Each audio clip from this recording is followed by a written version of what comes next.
ಇನ್ನು ಹಾಸನದ ಹೊಳೆನರಸೀಪುರದಿಂದ ದಾನ್ಯಾ ಉಲ್ಫತ್ ಅನ್ನುವರು ಕೂಡ ಇರಾನ್ಗೆ ಉನ್ನತ ವಿದ್ಯಾಭ್ಯಾಸಕ್ಕಾಗಿ ಹೋಗಿದ್ರು. ಆದ್ರೆ ಈಗ ಅವರು ಕೂಡ ಇರಾನ್ನಲ್ಲೇ ಸಿಲುಕಿಕೊಂಡಿರುವಂತದ್ದು. ಅವರ ಪರಿಸ್ಥಿತಿ ಹೇಗಿದೆ, ಕ್ಷಣಕ್ಕೂ ಕೂಡ ಇಸ್ರೇಲ್ ಮತ್ತೆ ಇರಾನ್ನ ನಡುವಣ ದಾಳಿ ಪ್ರತಿದಾಳಿ ಜಾಸ್ತಿ ಆಗ್ತಾ ಇದೆ, ಉದ್ವಿಗ್ನಗೊಳ್ತಾ ಇದೆ. ಸೊ ಹಾಗಾಗಿ ಸಹಜವಾಗಿ ಪೋಷಕರು ಆತಂಕಗೊಂಡಿದ್ದಾರೆ.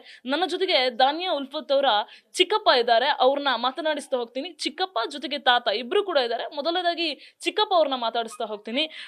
ಸರ್, ಏನ್ ಹೇಳ್ತೀರಾ, ಈಗ ಪರಿಸ್ಥಿತಿ ಯಾವ ರೀತಿಯಾಗಿ ಇದೆಯಂತೆ ಅಲ್ಲಿ? ಅಲ್ಲಿ ಮೈ ರೋಷನ್ ಅಲ್ಲಿ ದಾನಿಯಾ ಉಲ್ಫತ್ ಅವ್ರಿಗೆ ಚಿಕಪ್ ಆಗಬೇಕು. ಲಾಸ್ಟ್ 1 ಇಯರಿಂದ ಅವರು ಇರಾನ್ಗೆ ಹೋಗಿದ್ದಾರೆ ರಿಗಾರ್ಡಿಂಗು MBBS ಮಾಡಬೇಕು ಅಂತ.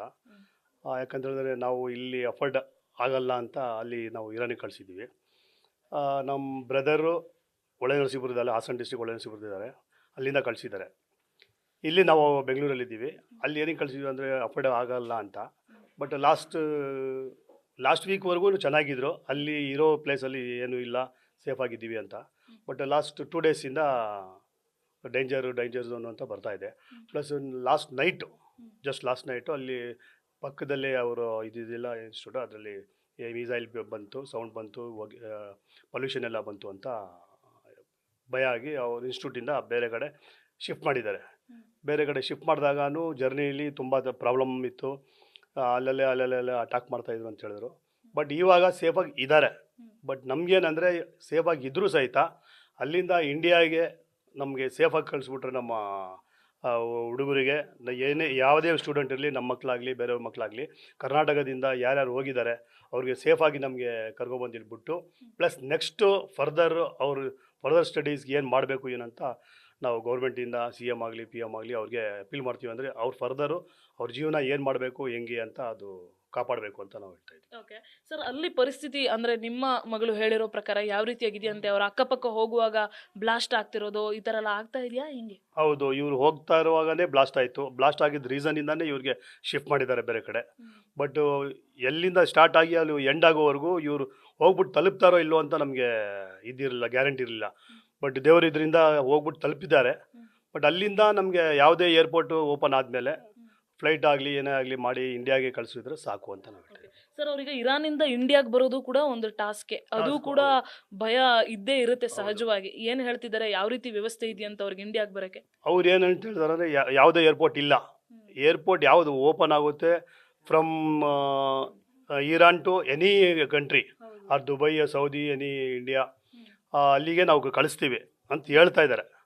ಬಟ್ ಕಳಿಸೋವರೆಗೂ ನಮಗೆ ಗ್ಯಾರಂಟಿ ಇಲ್ಲ, ಭಯ ಇದೆ. ಅಲ್ಲಿಂದ ಬಸ್ಸಲ್ಲಿ ಕರ್ಕೊಂಡು ಹೋಗಿದ್ದಾರೆ, 1200 ಕಿಲೋಮೀಟ್ರ್ ಬಸ್ಸಲ್ಲಿ ಕರ್ಕೊಂಡೋಗಿದ್ದಾರೆ. ಕರ್ಕೊಂಡೋಗಿ ಅಲ್ಲಿ ರೋಡಲ್ಲೇ ನೀವು ಹೇಳೋದಂಗೆ ಮಿಸೈಲ್ಸು ಎಲ್ಲ ಸೌಂಡು ಬೋಗೆ ಎಲ್ಲ ಇದಾಗಿದೆ. ಪೊಲ್ಯೂಷನಿಂದ ಮಕ್ಕಳೆಲ್ಲ ಭಯ ಪಟ್ಟೇ ಬರ್ತಾರಲ್ಲ, ಫ್ಯಾಮ್ಲಿ ಇದ್ದರೆ ಒಂಥರ. ಇವರು ಎಲ್ಲ all are bachelors, mail female ಇಬ್ಬರು ಇದ್ದಾರೆ ಅಲ್ಲಿ. ಇಲ್ಲಿಂದ ಕರ್ನಾಟಕದನೇ 8-10 ಜನ ಸ್ಟೂಡೆಂಟ್ಸ್ MBBS ಮಾಡೋಕ್ಕೇ ಹೋಗಿದ್ದಾರೆ. ಹೋಗೋದು ರೀಸನ್ನೇ ನಾನು ಹೇಳ್ಬಿಟ್ನಲ್ಲ, ಫಸ್ಟೇ ಹೇಳಿದೆ, ಇಲ್ಲಿ ಇಂಡಿಯಾದಲ್ಲಿ ಅಫೋರ್ಡ್ ಮಾಡೋಕ್ಕಾಗಲ್ಲ ಅಂತ ಆ ಕಂಟ್ರಿಗೆ ನಾವು ಕಳಿಸಿದ್ದೀವಿ.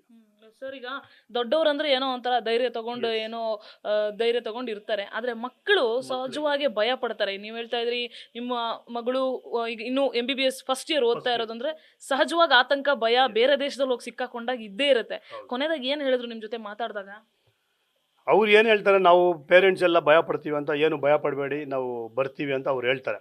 ಬಟ್ ನಮ್ಮ ಮನಸ್ಸು ಒಪ್ಪಲ್ವಲ್ಲ, ಎಲ್ಲಿವರೆಗೂ ನಾವು ಓಪನ್ ಆಗಿ ಮಾತಾಡಲ್ವೋ, ಓಪನ್ವರೆಗೆ ನಾವು ನೋಡಲ್ವೋ, ಅಲ್ಲಿವರೆಗೂ ನಮ್ಮ ಮನಸ್ಸು ಒಪ್ಪಲ್ಲ.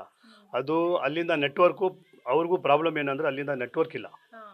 ಯಾವುದೇ ಕಂಟ್ರಿಗೆ ಹೋದ್ರು ಒಂದು ನೆಟ್ವರ್ಕ್ ಇದ್ದರೆ ಅವರು ಟ್ರೈ ಮಾಡ್ತಾ ಇದ್ದಾರೆ, ಮೀಟಲ್ಲಿ, ಅಲ್ಲಿ ಇಲ್ಲಿ ವಾಟ್ಸಪ್ಪಲ್ಲಿ ಎಲ್ಲದರಲ್ಲೂ ಟ್ರೈ ಮಾಡ್ತಾ ಇದ್ದಾರೆ.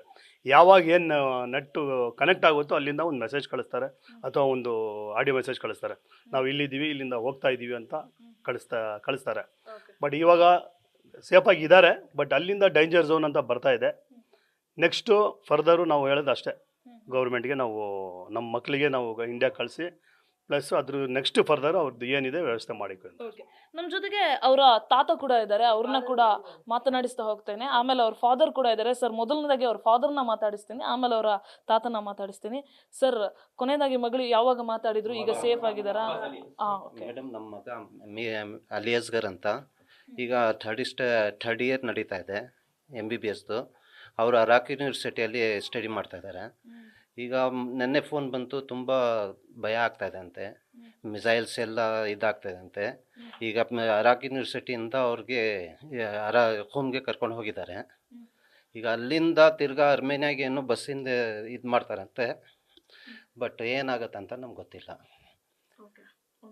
1200 ಕಿಲೋಮೀಟ್ರ್ ಏನೋ ಜರ್ನಿ ಇದೆ ಅಂತೆ.